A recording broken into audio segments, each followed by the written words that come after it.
যে super shop থেকে mutton নিয়ে আসছি, তো মাটন এখন টক দই দিয়ে ম্যারিনেশন করে রাখছি, আর আধা ঘন্টার মতো রাখবো, এরপর রান্না করবো। যে দেশি আলু ভাজতেছি, মাটনের সাথে দিব, তেল গরম করে এগুলা ফ্রাই করে ফেলতেছি, লাল লাল করে ভাজবো আলুগুলো, এরপর মাটন রান্না করবো। লাল লাল হয়ে গেলে তুলে নিব, এরপর পেঁয়াজ দিব তেলের মধ্যে, তারপর মাটন রান্না করবো আর কি।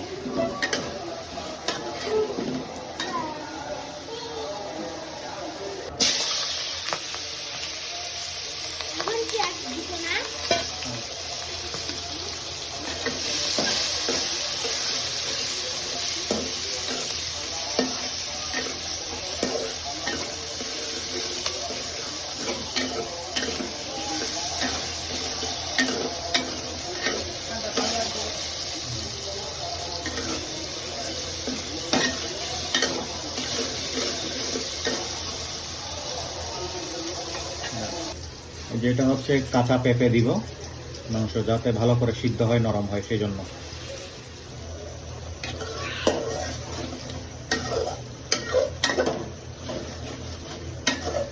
তেল মশলার উপর উঠে গেছে, উপর উঠে আসছে, আর 1 মিনিট 2 মিনিট পর, 1 মিনিট 2 মিনিট পর ম্যারিনেশন করা মাটনগুলো দিয়ে দিব। তো কষাতে দিছি, আরও কিছুক্ষণ কষাতে হবে, এরপরে নতুন দেশি আলু যেগুলো ভেজে রেখে দিয়েছিলাম ওগুলা অ্যাড করে দিব।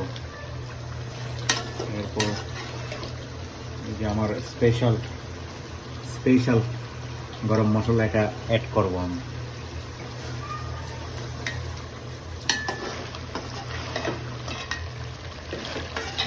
কালার কেমন হয়েছে বলো?